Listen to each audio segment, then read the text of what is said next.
નમસ્કાર દોસ્તો, જય હિન્દ અને ઇન્સ્પાયર ગુજરાતમાં આપ સૌ મારા દોસ્તોનું મિત્રોનું હાર્દિક સ્વાગત છે.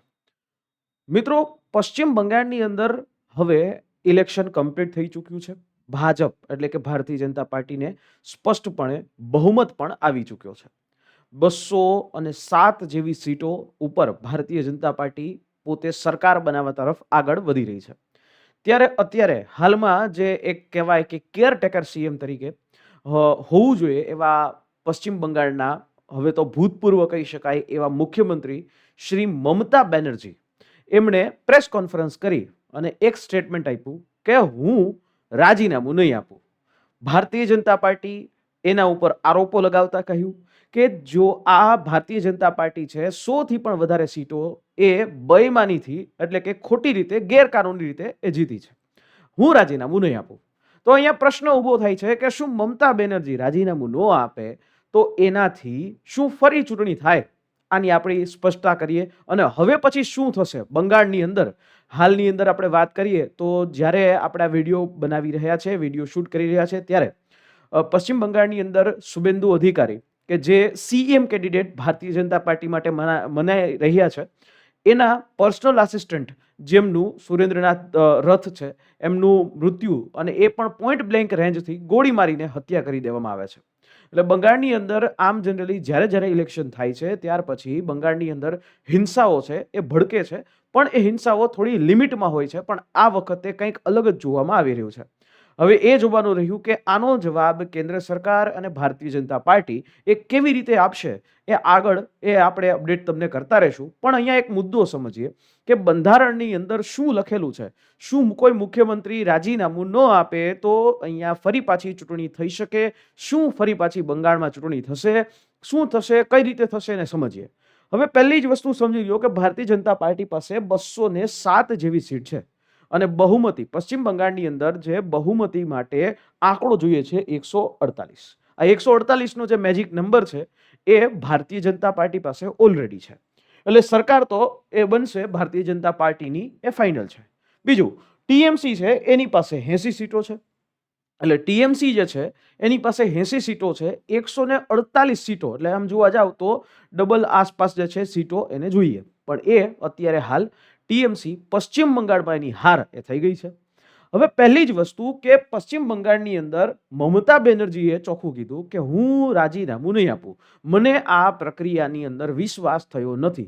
એટલે અહીંયા આવો સ્ટેટમેન્ટ આપ્યું. શું કામ આપ્યું? કારણ કે પોતાના પહેલા તો હાર થઈ અને પોતાના જે લોકો છે, પોતાના કાર્યકર્તાઓ છે એને સાથે વાત કરવા માટે, હાર સ્વીકારવાની બદલે બાઉન્સ બેક કરવા માટે કે ભાઈ આપણી સાથે ખોટું થયું છે, આ પોતાના કાર્યકર્તાઓને સમજાવવા માટે મમતા બેનર્જીએ આવું સ્ટેટમેન્ટ છે એ આપી દીધું છે.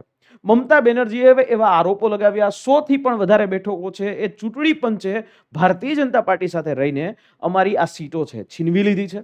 મતગણતરીમાં મમતા બેનર્જી જે છે એ જ્યારે મતગણતરી વખતે હાજર હતા તો એની સાથે શારીરિક દુર્વ્યવહાર થયો છે, શારીરિક હિંસા થઈ છે. અને જે ફોર્મ નંબર 17C છે એનો ડેટા જે છે એ પણ એટલે કે એમ જોવા જાવ તો વોટર આઈડી જે છે અથવા તો વોટિંગ લિસ્ટનો પણ ડેટા છે એ ભાજપે ચોર્યો છે. અને એનો સૌથી મોટો આરોપ એસઆઈઆરનો છે. એસઆઈઆરની અંદર 90 લાખ જેટલા બંગાળની અંદરના લોકોને એ ઇલેક્શનની અંદર રદ કરવામાં આવ્યા. એટલે એ બધા ફેક વોટર્સ હતા એવું સાબિત કરવામાં આવ્યું. એટલે આ રીતે આ પશ્ચિમ બંગાળની અંદર ઇલેક્શન જીત્યા છે એવો મમતા બેનર્જીનો આરોપ છે. એટલે પ્રશ્ન એવું છે કે શું મુખ્યમંત્રી જે છે એ ચૂંટણી અને બહુમતી આ બંને હારી જાય તો રાજીનામું આપવું મરજિયાત છે? જો પહેલી વાત કે આ મુખ્યમંત્રીની સીટ જે છે ને એ કોઈ પણ વ્યક્તિ એની ઉપર બેસેલો જ રહી ન શકે. 5 વર્ષે મુખ્યમંત્રી બદલવો જ પડે. કોઈ પણ હોય, ગમે તેની સરકાર હોય, ચૂંટાઈને આવે છે તો એ જ રીતે ચાલે છે. ચૂંટાઈને આવશે તો એને મુખ્યમંત્રીનો પદ છે એ મળી શકે છે. તો અહીંયા બંધારણની અંદર આવો સ્પષ્ટ ઉલ્લેખ છે અનુચ્છેદ નંબર એટલે કે 164 ની અંદર કે રાજ્યપાલ છે એ હવે પછી શું કરશે? રાજ્યપાલ છે જે સૌથી મોટો પક્ષ હોય, જે ચૂંટણીની અંદર જીતીને આવે, એ સૌથી મોટા પક્ષને બોલાવશે, આમંત્રણ આપશે અને સરકાર રચવાનું આમંત્રણ આપશે અને એ સરકાર એની પાસે બહુમત છે એટલે બની જશે. જો અહીંયા ટીએમસી ને પણ સરકાર રચવા માટે રાજ્યપાલ શ્રી આમંત્રણ છે આપી શકે, પણ ટીએમસી ને એવું કહે કે કાંઈ વાંધો નહીં, તમે સરકાર જે છે એની શપથ લઈ લ્યો, બધું કરી લ્યો, પણ તમારે જે સદનની અંદર ફ્લોર ટેસ્ટ એટલે કે બહુમતી 148 કરતા વધારે તમારી પાસે જે બહુમત છે એ સાબિત કરવો પડશે. એટલે આ હકીકતમાં ટીએમસી છે કરી શકે એમ નથી. અને એમાંય જ્યારે જ્યારે પણ વાત કરીએ તો એ કોઈ પણ વિધાનસભા હોય એનું આયુષ્ય 5 વર્ષનું છે. વિધાનસભાનો કાર્યકાળ 5 વર્ષનો છે. એટલે એ 5 વર્ષનો કાર્યકાળ પહેલી જે બેઠક હોય ત્યાંથી 5 વર્ષનો કાર્યકાળ ગણાય. એટલે જેવો એ સમય નજીક આવશે એટલે ઓટોમેટિકલી આપોઆપ આ વિધાનસભા છે એ વિસર્જિત થઈ જશે. એટલે ત્યારબાદ મુખ્યમંત્રી નામનું જે પદ છે એ પણ વિસર્જિત થઈ જાય. તો અહીંયા એક નિયમ એવો પણ છે કે માની લ્યો કે તમારી પાસે અત્યારે બહુમત નથી અથવા તો તમે ચૂંટણીમાં હારી ગયા છો તો પણ મુખ્યમંત્રી બની શકે, પણ 6 મહિનાની અંદર તમારે ન્યા ચૂંટાઈને ફરી પાછું આવવું પડે અને બહુમત જે છે સાબિત કરવો પડે. એટલે બહુમત જે છે એ સાબિત કરવો ફરજિયાત છે. જે વ્યક્તિ છે એમના મુખ્યમંત્રી પણ બની શકે છે. ઘણી બધી એવા કેસો થયા છે કે ચૂંટાઈને પણ ન આવ્યા હોય પણ તેમ છતાં મુખ્યમંત્રી છે એ બન્યા હોય. તો એવી ઘણી બધી બાબતો છે. નીતિશ કુમારની પણ બાબતો છે. ઘણી બધી એવી બાબતો છે કે જેમાં મુખ્યમંત્રી કોઈ ચૂંટાઈને નથી આવ્યો અને એવો વ્યક્તિ છે મુખ્યમંત્રી તરીકે બની શકે છે. હાલનું જ એક્ઝામ્પલ આપું કે મહારાષ્ટ્રની અંદર ડેપ્યુટી સીએમ તરીકે જે અજીત પવાર સાહેબ એમનું મૃત્યુ થયું અને એમના સ્થાન ઉપર એમના ધર્મપત્ની છે એ ડેપ્યુટી સીએમ તરીકેના શપથ લઈ લીધા. અને આ જ ઇલેક્શન વખતે ત્યાં બાયપોલ ઇલેક્શન છે, પેટા ચૂંટણી કરવામાં આવી અને ફરી પાછા જે છે ચૂંટાઈને આવ્યા. તો એ છે કે મુખ્યમંત્રી બનવું હોય, પદ ઉપર મંત્રી બનવું હોય તો તમારા માટે એ નિયમ છે કે તમારી પાસે 6 મહિનાની અંદર ચૂંટાઈને આવવું પડે. શપથ લઈ શકો, કામગીરી શરૂ કરી શકો, પણ 6 મહિનાની અંદર તમારે ચૂંટાઈ અને આવવું પડે. તો હવે વસ્તુ એ છે કે રાજ્યપાલ હવે શું કરશે? રાજ્યપાલ છે એ બે રીતે કરી શકે. એક, પોતાના વિવેક અધિકાર જે સત્તાનો ઉપયોગ એ કરી શકે. જો મમતા બેનર્જી છે રાજીનામું નહીં આપે તો રાજ્યપાલ છે આખી જે સરકાર છે એને બરખાસ્ત કરી શકશે. એટલે કે એને પદ ઉપરથી કાઢી મૂકી શકે. બરાબર? કારણ કે ભારતની અંદર રાજાશાહી નથી. રાજાશાહી એ પહેલા હતી. ભારતમાં લોકશાહી છે. રાજ્યપાલ પાસે હવે સત્તા છે.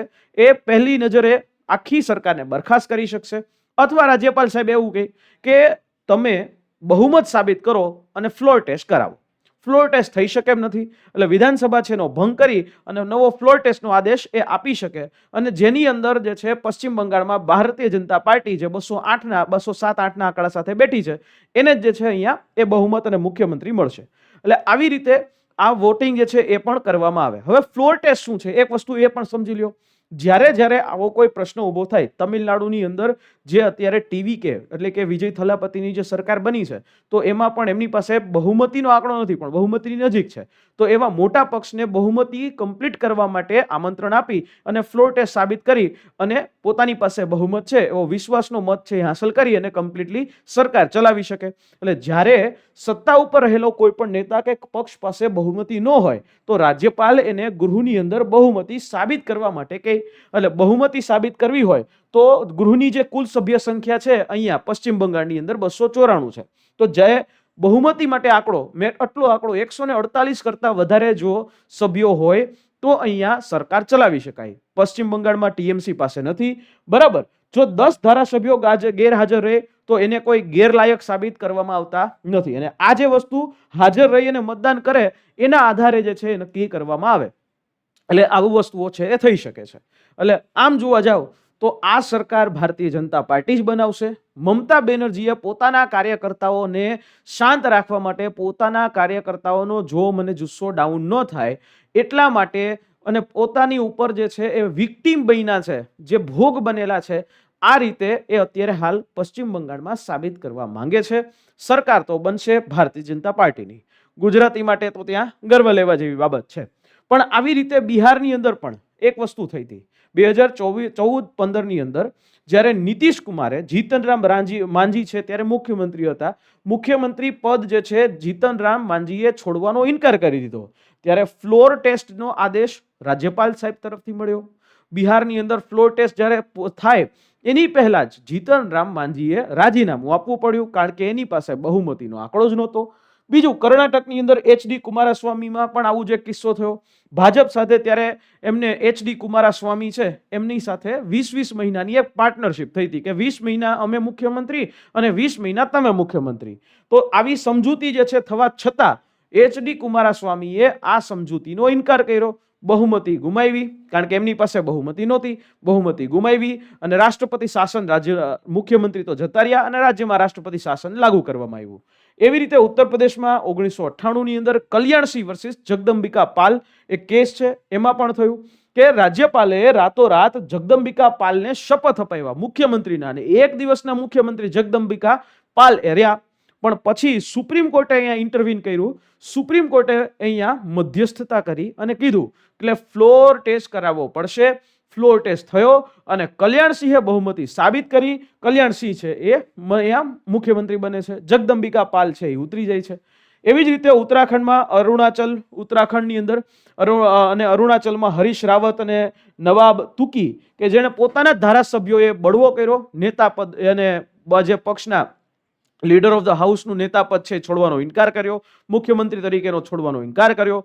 સુપ્રીમ કોર્ટે વચ્ચે અહીંયા પડ્યું, રાજ્યપાલે હસ્તક્ષેપ કર્યો, ફ્લોર ટેસ્ટ કરાવ્યો અને અંતિમ નિર્ણય જે છે ફ્લોર ટેસ્ટના બાબતે એ આવ્યો. આવી જ રીતે દિલ્હીમાં અરવિંદ કેજરીવાલની સરકારમાં પણ કહું 2024ની અંદર લીકર કૌભાંડની અંદર જ્યારે અરવિંદ કેજરીવાલ જેલમાં હતા ત્યારે એ વખતે જે શરૂઆતમાં તો એમણે કીધું કે નહીં હું જેલથી સરકાર ચલાવીશ, પરંતુ મુખ્યમંત્રીએ એના પદ ઉપરથી રાજીનામું ન આપ્યું અને ત્યારે જેલમાંથી સરકાર ચલાવી. છેવટે આતિશી જે છે મારલેના એમને પણ અહીંયા મુખ્યમંત્રી બનાવવા પડ્યા. આ જ રીતે જે મહારાષ્ટ્રની અંદર ઉદ્ધવ ઠાકરે એકનાથ શિંદેનો બળવો થયો અને એ વખતે ફ્લોર ટેસ્ટનો સામનો કરવાની જગ્યાએ અહીંયા જે ઉદ્ધવ ઠાકરે છે એમણે રાજીનામું આપવું પડ્યું અને સરકાર જે છે એ બદલી ગઈ. એટલે જ્યારે કોઈ નેતાઓ ખુરશી ઉપર એટલા ચોટીને બેસી રહે છે ત્યારે ભારતનું બંધારણની કલમો, ભારતના બંધારણના અનુચ્છેદો એ અહીંયા કામ કરે છે અને એને પોતાની મનમાની કરતા રોકે છે. પણ અહીંયા અંતિમ નિર્ણય ક્યાંથી થાય તો કે ફ્લોર ટેસ્ટ ઉપરથી થાય. ફ્લોર ટેસ્ટ એટલે શું તો કે એવી વસ્તુઓ કે જેની અંદર કોઈ પણ સરકારે પોતાનો બહુમત સાબિત કરવો પડે. એટલે આ મમતા બેનર્જીનો છે એ રાજકીય સ્ટન્ટ છે, એનાથી વિશેષ કાંઈ નથી. બંધારણની અંદર તો એક જ વસ્તુ છે કે ભાઈ ચૂંટણી હાર્યા પણ બહુમતી ન હોવાય એટલે કોઈ પણ તમે સરકાર ચલાવી શકો નહીં. 7 મેના રોજ વિધાનસભાનો કાર્યકાળ પૂરો થાય છે એટલે કદાચ રાજીનામું ન આપે તો પણ પશ્ચિમ બંગાળમાં મમતા બેનર્જીની સરકાર પૂરી થઈ જાય. રાજીનામું આપે કે ન આપે એને કોઈ ફરક પડશે નહીં. પણ હા, એક વસ્તુ છે, ફરી પાછી ચૂંટણી અત્યારે થાય નહીં. પશ્ચિમ બંગાળમાં ફરી પાછી ચૂંટણી નહીં થાય. એટલે હવે થશે એવું કે અત્યારે અમિતભાઈ શાહ છે એમને ભારતીય જનતા પાર્ટી તરફથી બંગાળના ઓબ્ઝર્વર બનાવ્યા છે અને એ બંગાળની અંદર કોણ મુખ્યમંત્રી બનશે એનો નિર્ણય છે એ કરવાના છે.